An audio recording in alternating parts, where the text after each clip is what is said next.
พี่น้องไต้ผู้นำยินเอาขามีตังหลายขาเมื่อสูงขา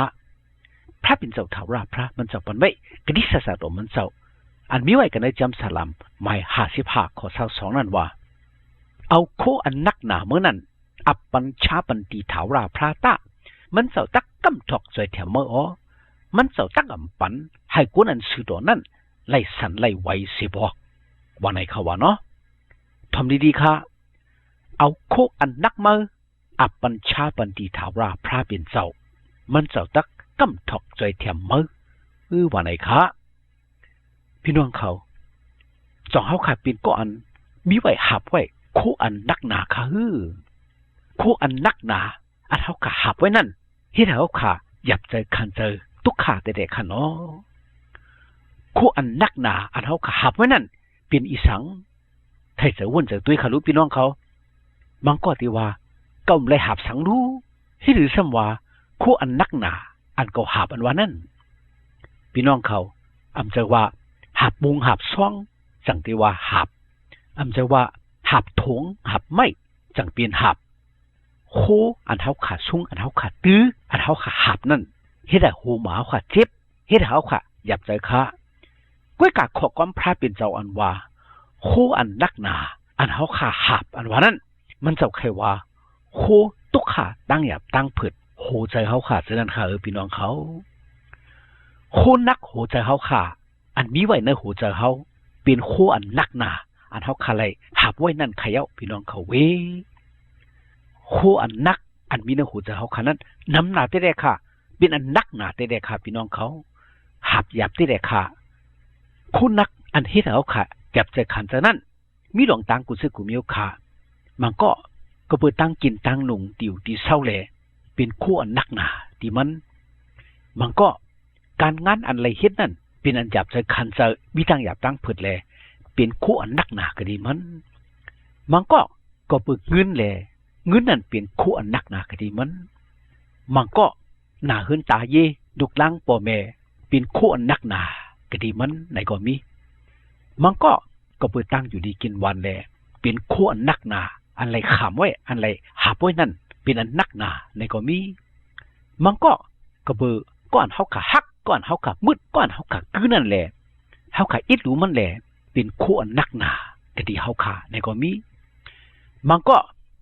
เปิดการงานวันสนวันเมืองแหละเป็นคู่อันนักหนาอันไรหับไว้ในก็มี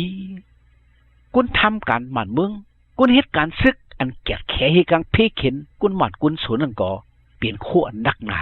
ก็ดีเขานั่นเก่าขยับก็อันจอยเปิ้นแถมเปิ้นก็อันอีหลูเปิ้นจากกะเพจอนยินแบ่งปันปืนเช่นนั้นไหนก็มังซื้อมังมิ้วไหนเป็นโคอันนักหนาคดีเขาอยู่ค่ะโคอันนักหนานั้น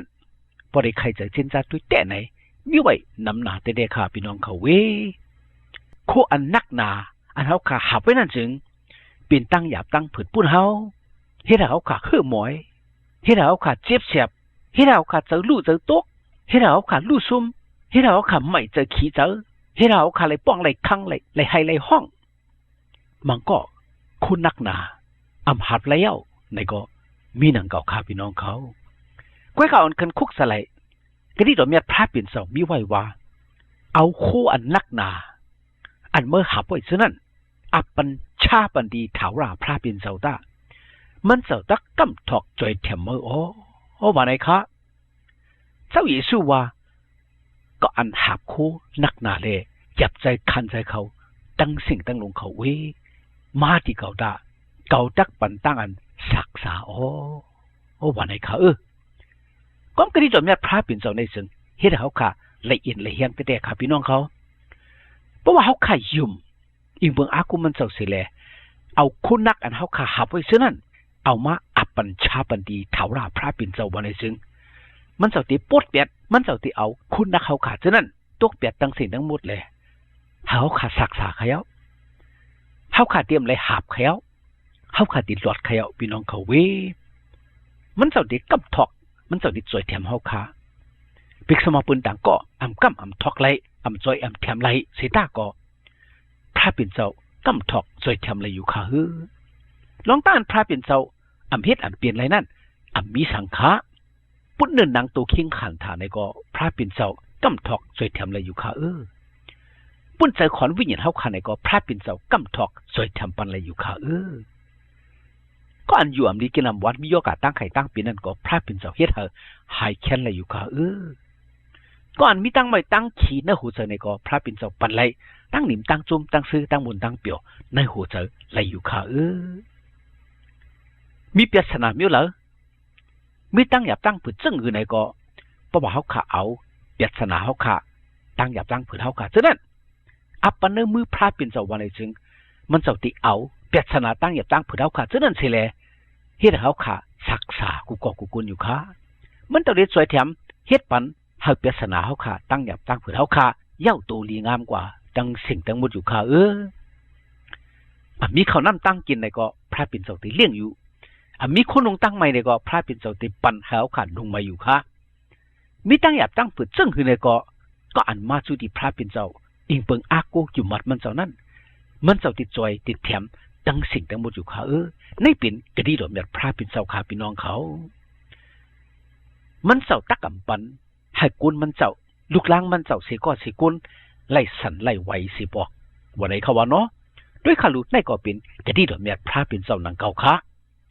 เฮาขาเจนอยู่มัดอีกเปิงอากูพระปิ่นเจ้าในเฮาขาเป็นลูกล้างพระปิ่นเจ้าค่ะเหมือนจะนังปอฮักลูกล้างพระปิ่นเจ้าในก็ฮักเฮาขาเหมือนจะนังลูกล้างมันเจ้านังเก่าค่ะมันเจ้าฮักเขาอีหลูเฮามันเจ้าอ่ำจุดอ่ำเปมเปียเฮามันเจ้าตุ้ยถึงเฮาหันเฮาขาอยู่ตาเสกูมือกวนมันเจ้าสวยเฮาขาแถมเฮาขาอยู่ค่ะตั้งหยับตั้งผืดคุณนักเฮาขาอันหับอยู่มื้อไหนเพราะว่าเฮาขาอปัญชาปันติพระปิ่นเจ้าวันนี้จริงได้ศักษาอยู่ค่ะก็ขาเพราะว่าเฮาขาอำยุมอำมัดอำอิงเปิงอากูพระปิ่นเจ้าเฮาขาอำเอาคุณนักเฮาขาอปัญชาปันติพระปิ่นเจ้าวันไหนแต่เฮาขาลูหับคุณนักเฮาขาไว้หังกุยเฮาขาไว้ค่ะพี่น้องเขาปืนอีหลูเฮาปืนมีเมตตาเหนือเฮาปืนใครสวยใครแถมเฮานั่นเพราะเฮาขาอำพับอำเอาตั้งสวยตั้งแถมปืนในก็เฮาขาเตรียมไล่ตั้งสวยตั้งแถมปืนเหมือนปืนหักอีหลูแลสวยแถมนั่นเพราะเฮาขาฮับเอาวันในจึงเฮาขาเตเลยขันตาอันปืนสวยแถมอยู่อำใจข้าเหมือนฉะนั้นค่ะ